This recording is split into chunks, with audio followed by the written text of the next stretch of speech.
অভিষেক ব্যানার্জি 15 কোটি টাকা চেয়েছিলেন। তিনি যখন বলেন যে তাদের কাছ থেকে তো 6.5 লাখ টাকা করে ইতিমধ্যে নেওয়া হয়েছে, আর টাকা তিনি দিতে পারবেন না, তখন অভিষেক ব্যানার্জি বলেন যে তাহলে ওই নিয়োগগুলো সব বাতিল করা হোক। এও বলেন যে ওদেরকে তাহলে অ্যারেস্ট করানোর ব্যবস্থা করব, না হলে যদি টাকা না দেয়, আর না হলে দূরে কোথাও ট্রান্সফার করে দেব।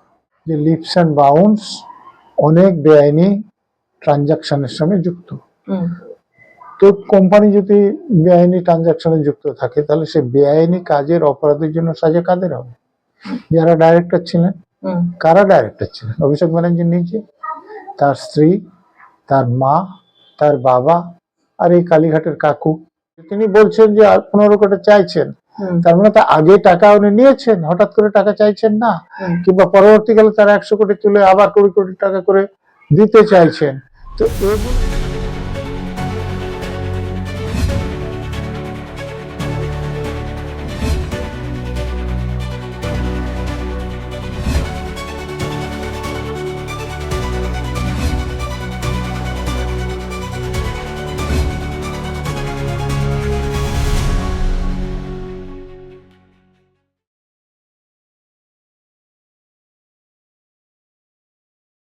জনৈক অভিষেক বন্দ্যোপাধ্যায়ের নাম শোনা গিয়েছে, কিন্তু কে সেই অভিষেক, কি তার পরিচয়, সে বিষয়ে কিন্তু 28 পাতার চার্জশিটে কোনো কিছু উল্লেখ করেনি সিবিআই। কি বলবেন? দেখুন, আপনারা যে অডিও ক্লিপের কথা বলছেন, সেই অডিওটা ওখানে যারা ছিলেন তাদের মধ্যে একজন রেকর্ড করেছিলেন বলে দাবি করা হয়েছে, এবং সেটা পরে সেই মোবাইল ফোন থেকে কম্পিউটারে ট্রান্সফার করা হয়। তদন্তকারী সংস্থা সেটা পেয়েছে, এবং সেখানে যে কথার উল্লেখ করা আছে, সেখানে কালীঘাটের কাকু দাবি করছেন যে অভিষেক ব্যানার্জি 15 কোটি টাকা চেয়েছিলেন। তিনি যখন বলেন যে তাদের কাছ থেকে তো 6.5 লাখ টাকা করে ইতিমধ্যে নেওয়া হয়েছে, আর টাকা তিনি দিতে পারবেন না, তখন অভিষেক ব্যানার্জি বলেন যে তাহলে ওই নিয়োগগুলো সব বাতিল করা হোক। এও বলেন যে ওদেরকে তাহলে অ্যারেস্ট করানোর ব্যবস্থা করব, না হলে যদি টাকা না দেয়, আর না হলে দূরে কোথাও ট্রান্সফার করে দেব। তো এখানে আপনার কালীঘাটের কাকুর সঙ্গে জানাশোনা আছে, কথাবার্তা হয়, এরকম কজন অভিষেক ব্যানার্জি আছে যিনি 15 কোটি টাকা চাইতে পারেন, না দিলে ওই নিয়োগটা বাতিল করতে পারেন, না দিলে তাদেরকে অ্যারেস্ট করতে পারেন, অথবা তাদেরকে ট্রান্সফার করে দিতে পারেন? কজন আছে? তো এটা স্বাভাবিকভাবে যে কথোপকথনের বর্ণনা দেওয়া হয়েছে সেখান থেকে পরিষ্কার যে কোন অভিষেক ব্যানার্জি এটা করতে পারে। সিবিআই চার্জশিটের 12 নম্বর পাতায় লেখা হয়েছে, ওই অডিও ক্লিপের কথোপকথনে সুজয় কৃষ্ণকে বলতে শোনা গিয়েছে, ইতিপূর্বে নিশ্চিত হয়ে যাওয়া বেআইনি নিয়োগের 15 কোটি টাকা দাবি করেছিলেন অভিষেক। সুজয় কৃষ্ণ বলেছিলেন ওই টাকা দিতে অপারগ, কারণ আগেই প্রার্থী পিছু 6.5 লক্ষ টাকা নেওয়া হয়েছে, যেটা আপনি এক্ষুনি বললেন। এবং সুজয় কৃষ্ণ বলছেন যে অন্যথায় ওই প্রার্থীদের গ্রেফতার করিয়ে দেওয়া হবে, দূরে কোথাও নিয়োগ করিয়ে দেওয়া হবে। এটা নিয়ে যে অভিষেকের যে কথা আপনি বললেন, যে ইঙ্গিত করলেন, তার পরিপ্রেক্ষিতে বৃহস্পতিবার নেতাজি ইন্ডোর স্টেডিয়ামে সভামঞ্চ থেকে এই নিয়ে মুখ খুলেছেন ডায়মন্ড হারবারের তৃণমূল সাংসদ অভিষেক বন্দ্যোপাধ্যায়। তিনি বলছেন, 2020 সালে বলেছিলাম আমার প্রত্যক্ষ বা পরোক্ষ মদতে কোনো ভুল হয়েছে বা কোনো দুর্নীতি হয়েছে। কেউ 10 পয়সা তুলেছে, চার্জশিট লাগবে না, সমন দিয়ে ডাকতে হবে না, ফাঁসির মঞ্চ করুন, মৃত্যুবরণ করব। আজও একই কথা বলবো, প্রমাণ থাকলে প্রমাণ দেবেন। তিনি একথাও বলেছেন যে নবজোয়ারের সময় সিবিআই ডেকেছিল, কি হলো, আমি অন্য ধাতুতে তৈরি। আপনি যত প্রহার করবেন, আঘাত করবেন, আপনাদের কাছে বশ্যতা স্বীকার করার পাত্র অভিষেক বন্দ্যোপাধ্যায় নয়। মানুষের কাছেই আমি একমাত্র মাথা নত করব। কি বলবেন? দেখুন, এর আগে যখন তদন্তকারী সংস্থা তাকে ডেকেছেন, তারপরে তার বিরুদ্ধে কোন রকম ব্যবস্থা নেননি। অতএব তিনি বড় বড় কথা বলতেই পারেন। এর আগে কেন্দ্রীয় তদন্তকারী সংস্থা কাগজে যে তাদের ব্যাপারে বিবৃতি বেরিয়েছিল যে লিপস অ্যান্ড বাউন্স অনেক বেআইনি ট্রানজাকশনের সঙ্গে যুক্ত। তো কোম্পানি যদি বেআইনি ট্রানজাকশনে যুক্ত থাকে, তাহলে সে বেআইনি কাজের অপরাধের জন্য সাজা কাদের হবে? যারা ডাইরেক্টর ছিলেন। কারা ডাইরেক্টর ছিলেন? অভিষেক ব্যানার্জি নিজে, তার স্ত্রী, তার মা, তার বাবা আর এই কালীঘাটের কাকু, হুম, কিন্তু তাদের বিরুদ্ধে সেরকম কোনো প্রমাণ তদন্তকারী সংস্থা তাদের চার্জশিটে দাখিল করেছেন বলে আমাদের জানা নেই। স্বাভাবিকভাবে অভিষেক ব্যানার্জি যেরকম খুশি সেরকম বলতে পারবেন। হুম, যদি সেই প্রমাণগুলো জোগাড় করে, যেরকম তারা কাগজে বিবৃতি দিয়েছিলেন, যদি এমন হয় যেন কোনো প্রমাণ নাই, তাহলে কাগজে এরকম বিবৃতি কেন তারা দিলেন? হুম। আর যদি দিলেন তাহলে সে প্রমাণগুলো তারা কেন তুলে ধরছেন না, চার্জশিটে লিখছেন না, কোর্টের কাছে পেশ করছেন না? চার্জশিটে আরো বলা হয়েছে যে ওই অডিও ক্লিপ থেকে সিবিআই জানতে পেরেছে পার্থের মারফতই বেআইনি নিয়োগের ব্যবস্থা করতেন কুন্তল, শান্তনু এবং সুজয় কৃষ্ণ।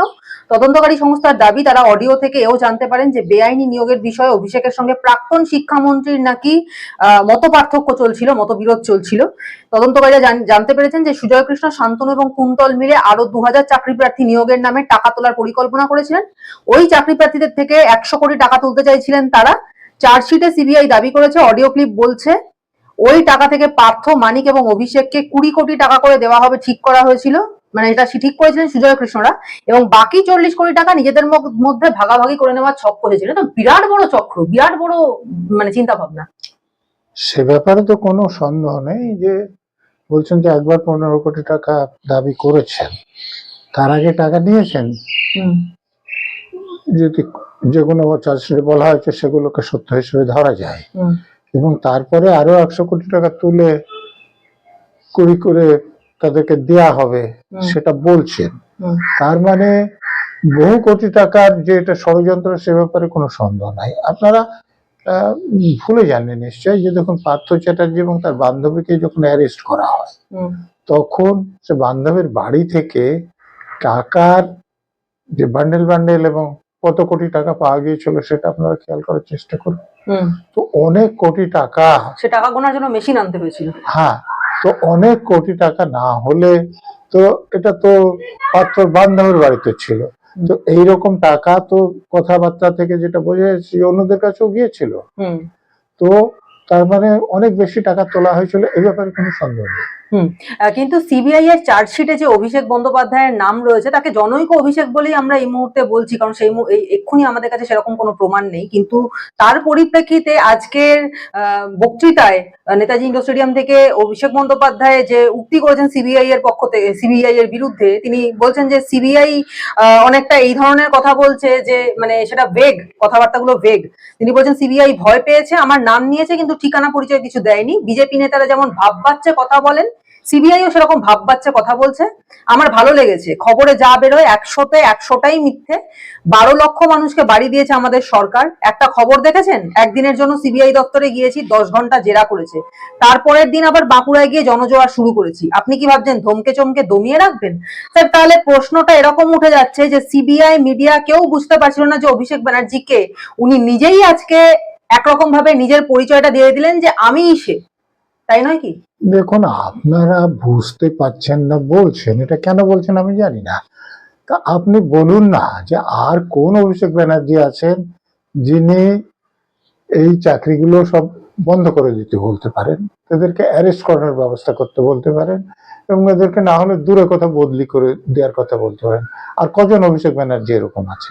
যদি না থাকে তাহলে আপনাদের বুঝতে কেন অসুবিধা হচ্ছে সেটা আমি বুঝতে পারছি না।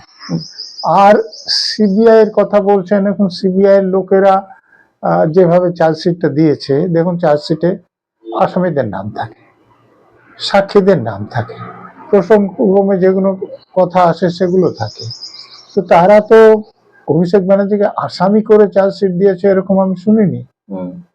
তো যদি তিনি টাকা চেয়েছেন এটা জানা যায়, তাহলে তো সিবিআই এর উচিত ছিল যে কালীঘাটের কাউকে জিজ্ঞাসাবাদ করে এবং অন্য যাদের সঙ্গে কথা হচ্ছিল তাদের জিজ্ঞাসাবাদ করে যে এই অভিষেক ব্যানার্জি সে কালীঘাটের কাকুর বস, যাকে কারো ছুতে পারার ক্ষমতা নাই এরকম বলে কালীঘাটের কাকু দাবি করেছিলেন, সেই অভিষেক ব্যানার্জি কিনা, এটা তাদের নিশ্চিত করা উচিত ছিল।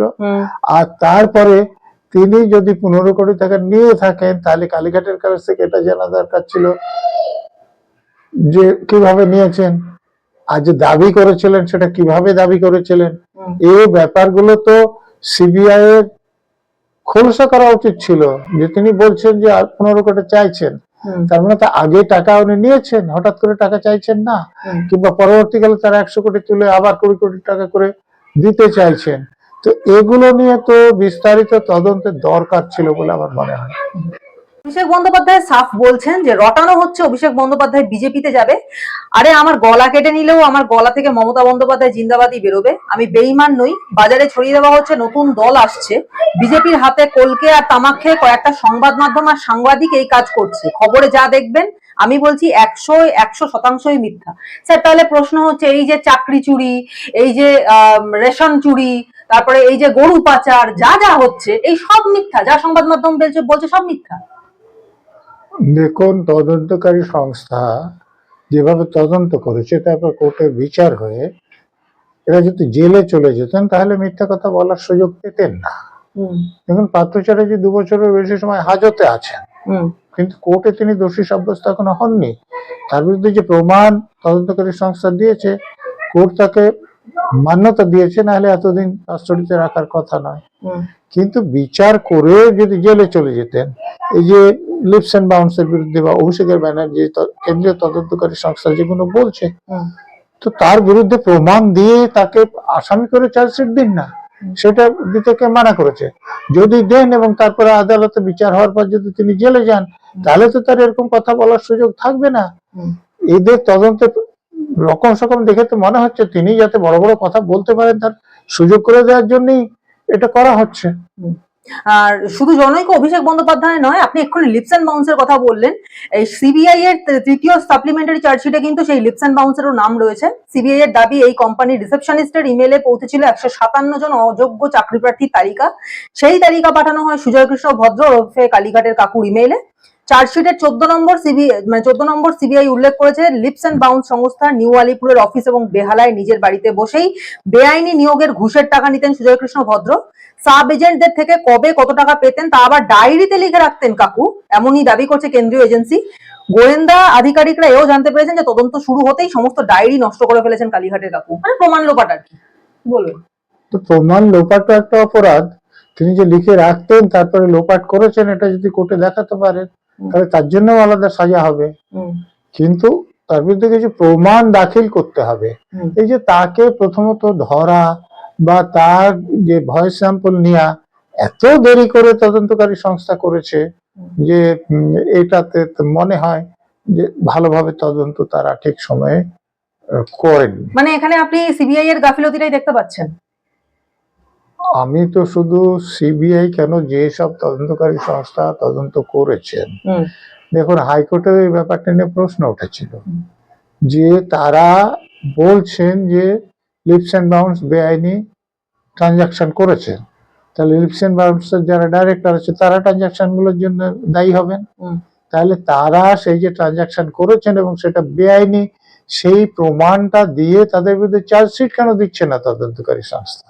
কিন্তু কেন্দ্রীয় এজেন্সির বক্তব্য যে ইমেল আইডি ডিলিট করাতে অনেক গুরুত্বপূর্ণ তথ্য মানে উদ্ধার করা আর সম্ভব হয়নি।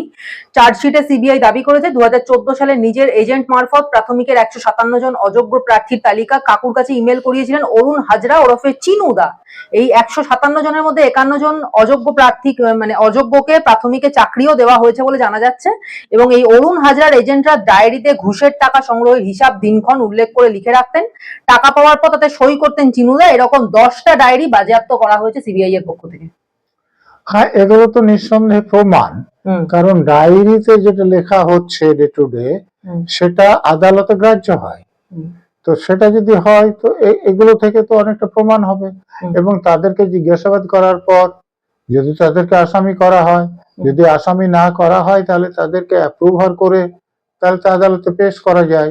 কিন্তু যারা বেশি অপরাধী তাদের সাজার ব্যবস্থা হওয়া উচিত, নাহলে শুধু শুধু এই হাওয়াতে এসব গল্পগুজব করে খবর ছড়িয়ে কোনো লাভ নেই।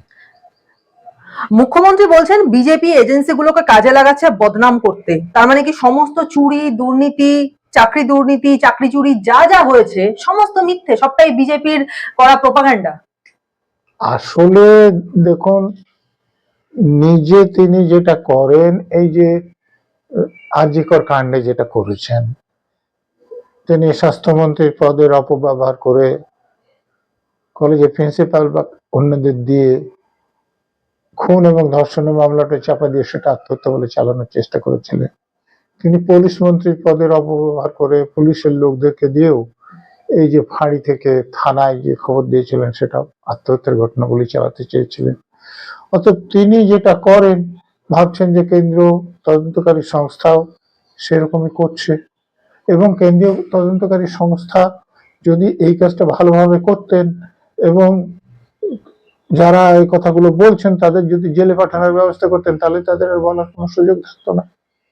এই যে নিয়োগ দুর্নীতিতে পার্থ চ্যাটার্জির কাছ থেকে কত টাকা উদ্ধার হয়েছে, পার্থ চ্যাটার্জি 2 বছরের অধিক কাল ধরে হাজতে আছেন, তো পার্থ চ্যাটার্জি যে অপরাধ করেছেন তার দায় তো মমতা ব্যানার্জি এড়াতে পারেন না। সংবিধান অনুসারে মন্ত্রিসভার দায়িত্ব যৌথ, এবং যে অপরাধ পার্থ চ্যাটার্জি করেছেন তার দায় মমতারও।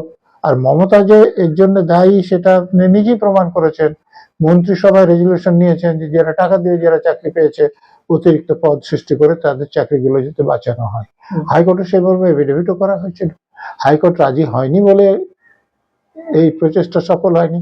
কিন্তু যারা টাকা দিয়ে চাকরি কিনেছে তাদের চাকরি বাঁচানোর জন্য মমতা ব্যানার্জি যদি এই দুর্নীতির সঙ্গে যুক্ত না থাকবেন তাহলে তার অত দরদ উথলে পড়ছে কেন? যারা যোগ্য প্রার্থী চাকরি পায়নি, দিনের পর দিন মাসের পর মাস বছরের পর বছর রোদে পুড়ে জলে ভিজে শীতে কষ্ট পেয়ে রাস্তায় বসে আন্দোলন করছেন, তাদের জন্য তো তার দরদ উঠলে পড়তে আমরা দেখিনি। কারণ যারা টাকা দিয়ে চাকরি পেয়েছে তাদের চাকরি গেলে যাদেরকে টাকা দিয়েছে তাদের পিঠের উপর পড়বে, এবং কুন্তল ঘোষের কথা যদি বলা যায় 10% রেখে বাকি 90% তো পাঠিয়ে দিয়েছে, যাদের কাছে পাঠিয়েছে তাদের উপরে পড়বে, সেটা যাতে না পড়ে তার জন্য এত দরদ।